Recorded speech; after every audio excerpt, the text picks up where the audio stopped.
हे everyone, तो welcome back once again to your own channel. तो मेरे पास कुछ लोगों के कमेंट्स आए थे रिगार्डिंग इंग्लिश लिटरेचर की प्रिपरेशन स्ट्रैटेजी कैसे होनी चाहिए, जिसमें थोड़ी होलसम भी हो, रिगरस प्रैक्टिस भी हो सके, टाइम मैनेजमेंट भी हो सके और हम सिलेबस भी टाइमली कंप्लीट कर सकें।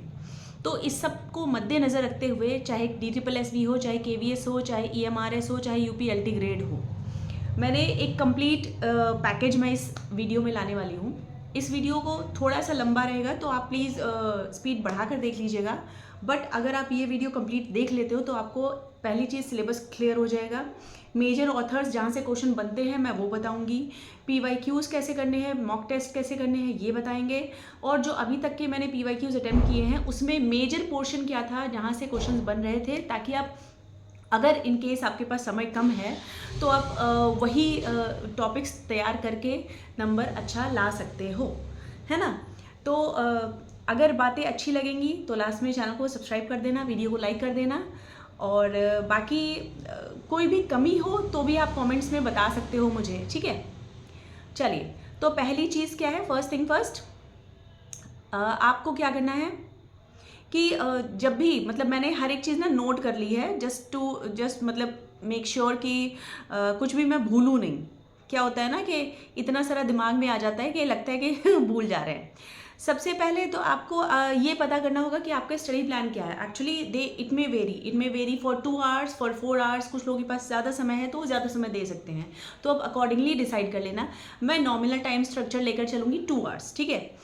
अच्छा, तो पहली चीज़ आपको क्या करनी है, सबसे पहले आपको मोस्ट इंपॉर्टेंट एरियाज पता होने चाहिए, कहाँ कहाँ से हमें तैयारी करनी है। तो सबसे पहले हमें अपना ब्रिटिश लिटरेचर स्ट्रॉन्ग करना ही पड़ेगा, चाहे एस्टेट हो, चाहे नेट हो, चाहे आपका कॉम्पिटिटिव एग्जाम का कोई भी लेवल हो। ये पोर्शन ऐसा है जो आपको लिटरेचर में इनफ स्कोरिंग देता है। तो first is British literature. British literature में भी पोइट्री, ड्रामा, नॉवेल्स तीनों का ही बोलबाला था, तो आपको तीनों ही मेजर राइटर्स, उनके major poetry, major novels complete करने होंगे। वीडियो में लास्ट तक बने रहना। ऐसे सोचोगे कि ब्रिटिश में इतने सारे हैं, कैसे हम तैयार करें, तो मैं उस पर भी एक बात बताने वाली हूँ कि कौन कौन से राइटर्स, उसमें भी अगर आप चाहो तो इनको पहले पढ़ो, बाद में बाकी को रिमेनिंग को पढ़ना। पहले उन्हीं को समय देना जिनसे ज़्यादा क्वेश्चन बन रहे हैं। नेक्स्ट इज अमेरिकन लिटरेचर, ठीक है। एक सीक्वेंस लिखते रहना सो दैट आपको एक आइडिया रहे कि अच्छा ये हो गया टिक, ये हो गया टिक, तो मतलब हम कहाँ तक प्रोग्रेस कर पाए हैं। Then we have American literature के बाद इंडियन राइटिंग इन इंग्लिश। तो यहाँ से बहुत क्वेश्चन बन रहे हैं, इसको आप भूल नहीं सकते, इसको आप छोड़ नहीं सकते, इसको आपको अच्छे से तैयार करना है। और मैं ये कहूँगी बहुत ज़्यादा बड़ा नहीं है, अगर आप इसको, मैं कह रही हूँ, रेगुलर रिवाइज भी करते रहोगे तो आपका अच्छा स्कोरिंग टॉपिक है ये, Indian writing in English. Next is literary criticism and theory, सब जगह पूछी जा रही है, तो मतलब ये वो टॉपिक है जो कॉमनली आ रहे हैं इन वेरियस एग्जाम्स, ठीक।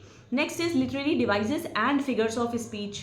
मैं इसी वीडियो में आपको सोर्सेज भी बताने वाली हूँ, from where to get objective question, from where to get history and content, from where to attempt all the mock test, ठीक है। तो लास्ट तक बने रहना।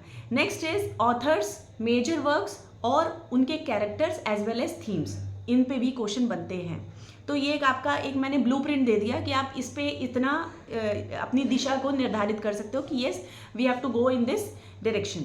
नेक्स्ट इज, अब भैया ये कर लिया, हर रोज़ 1 से 2 घंटे, मान लो मंडे से लेकर संडे तक का मैं आपको, अगर मुझे इन्हें कंपाइल्ड फॉर्म बताना हो तो आई वुड सजेस्ट कि पहले आप मंडे को स्टार्ट करिए ब्रिटिश लिटरेचर से। ब्रिटिश लिटरेचर में आप चौसर को नहीं भूल सकते हैं। चौसर वन ऑफ द फेवरेट मैं कह सकती हूँ फेवरेट राइटर्स, तो आप उन्हें याद रखिए। देन जो है ब्रिटिश ड्रामा में शेक्सपियर और मॉडर्न ड्रामा दोनों को लेकर चलना है।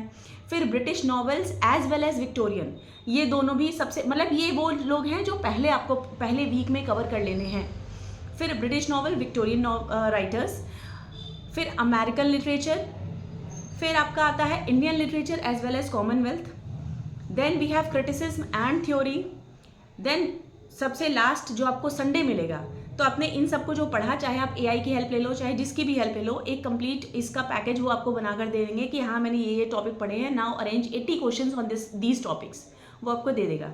तो you will have to revise all these topics on Sunday, revision plus PYQs plus mock test. Sunday को नया कंटेंट मत पढ़िए, ये जो आपने 6 दिन पढ़ा है इसी को रिवाइज करिए मॉक टेस्ट के साथ और PYQs के साथ, ठीक है। अब आगे बढ़ते हैं। अब इम्पॉर्टेंट बुक्स की बात कर लेते हैं कि अगर मान लो मैं एकदम न्यू हूँ, लिटरेचर का मुझे कुछ नहीं पता है, तो मैं कैसे शुरू करूँगी। तो अगर मुझे सबसे पहले थ्योरी और हिस्ट्री जाननी है लिटरेचर की, तो हम जाएंगे डेविड या एम.एच. एब्राम्स, दोनों में से कोई एक बुक आप ले सकते हो, ठीक है। नेक्स्ट, ऑब्जेक्टिव क्वेश्चंस भी हमें लगाने हैं, उसके लिए हम अरिहंत की ऑब्जेक्टिव इंग्लिश की ले सकते हैं लिटरेचर, या तो ट्रूमैन की, अरिहंत की या ट्रूमैन की है फॉर ऑब्जेक्टिव के लिए ले सकते हैं। देखिए ये कोई पेड वीडियो नहीं है, this is not an sponsored video, बस मैंने जिससे प्रैक्टिस की है मैं वो आपको बता सकती हूँ। नेक्स्ट, क्विक रिवीजन के लिए आप ऑनलाइन नोट्स पे रिलाई कर सकते हो, अदरवाइज खुद के नोट्स भी बनाना सबसे उचित है। Hand written notes are the best. मतलब ये जो मैंने टॉपिक बताया, मान लो अमेरिकन है, अफ्रीकन है, नाइजीरियन है, जो भी राइटर है, जो भी जिनसे, जैसे डेरेक वॉलकॉट है या चिनुआ अचेबे है या टोनी मॉरिसन है, फिर आपका वॉल्ट व्हिटमैन है, इन सब से बहुत ज़्यादा क्वेश्चन बनते हैं। रॉबर्ट फ्रॉस्ट, उनको कोई नहीं भूल सकता। तो आपको ये सारे नाम याद होने चाहिए, इनका बर्थ डेट नहीं पूछते, बट इनके मेजर लिटरेरी वर्क्स जो भी रहे हैं, इनको किस लिए कौन सा प्राइज़ मिला, तो आपको हाँ ये टॉपिक भी प्रिपेयर करना पड़ेगा। पुलिट्जर प्राइज़, बुकर और आपका नोबेल प्राइज़ है लिटरेचर। तो ये तीन जो है जिसको मिल चुके हैं अभी तक, वो भी आपको पता होना चाहिए। और इंडियन में अगर हम बात करें तो साहित्य अकादमी किस को मिल रखा है, ये भी आपको पता होना चाहिए। तो ये 3-4 टॉपिक हैं जिनकी एक बार आप लिस्ट बना लोगे तो यू आर सॉर्टेड, क्योंकि कभी ईयर पूछ लेता है, कभी किसको मिला है, क्या मिला है, ये पूछ लेता है, ठीक। चलिए नेक्स्ट आगे बढ़ते हैं। अब आपका फेवरेट टॉपिक है कि सबसे ज़्यादा क्वेश्चंस कहाँ से बनते हैं, कौन सा राइटर ऐसा है जिसको हम तैयार कर लें, मतलब सबसे पहले प्राथमिकता किसको दें, प्रायोरिटाइज किसको करें। तो सबसे पहले आपके आ जाते हैं शेक्सपियर, अपने आप में ही एक किताब है वो। तो शेक्सपियर को पढ़ना है आपको, सिर्फ सोनेट नहीं, सिर्फ उनके ड्रामाज नहीं, आपको ओवरऑल पता होना चाहिए कि अगर उनके इतने इतने सोनेट्स हैं, how many are dedicated to the dark lady, how many are for cupids, how many are for जो अर्ल ऑफ साउथहैम्पटन है ना, ये सब पता होना चाहिए। फिर उनका लास्ट स्वान सॉन्ग का क्या है, लास्ट एरा में उन्होंने कौन सा वर्क लिखा, अपने मतलब लास्ट फेज में वो ज़्यादातर ट्रेजेडीज लिख रहे थे, ठीक। नेक्स्ट, शेक्सपियर के बाद दूसरे नंबर पे आप प्रायोरिटाइज करोगे मिल्टन को, ठीक। मिल्टन के बाद आ जाते हैं वर्ड्सवर्थ, कीट्स, शेली, बायरन। इन सब से DSSB में भी क्वेश्चन बने थे, इन सब से नेट में भी क्वेश्चन बनते हैं, और जो मैंने एस्टेट लगा रखे हैं उनके भी क्वेश्चन इसमें से आए हैं। तो इसलिए मैंने एक नोट डाउन किया है इन सबको कि yes, PYQs are mostly asked from these topics, these writers, ठीक है। Wordsworth, Keats, Shelley, Byron. Then we have Eliot, Yeats, Auden. T.S. Eliot को पढ़िए, T.S. इलियट हर जगह उन्होंने अपना जो है योगदान दिया है, तो इसलिए आपको एज ए क्रिटिसिस्ट भी पढ़ना होगा उन्हें, क्योंकि उनका क्रिटिसिज्म का वर्क भी काफ़ी रिनाउंड है। फिर आप ऑडन को नहीं भूल सकते, W.B. Yeats, Irish poet, Celtic revival के लिए जिम्मेदार माने जाते हैं, तो ये भी आपको पता होना चाहिए। W.B. यीट्स के भी सारे वर्क पता होने चाहिए। ट्रांसेंडेंटलिस्ट का मूवमेंट भी इन्हीं के थ्रू आया था, इनके बाद ही। Then we have Dickens, Hardy, Austen. Dickens, Charles Dickens, Thomas Hardy, है ना, और जो आपके ऑस्टिन हैं, इन सबको भी आपको तैयार करना है। फिर इंडियन राइटर्स में भी, इंडियन राइटर में देखो एक में नहीं हम सीमित कर सकते, इंडियन राइटर्स अच्छी खासी लिस्ट है, पर फिर भी अगर आप मुझसे पूछोगे तो you'll have to prepare for R.K. Narayan, Mulk Raj Anand, Khushwant Singh, V.S. Naipaul, Kamala Das, Nissim Ezekiel, ठीक। तो ये सारे, ये तो हो गए नॉर्मल जो पार्टीशन राइटर्स थे, अनिता देसाई, अरुंधति रॉय, इन सबको कैसे भूल सकते हो आप।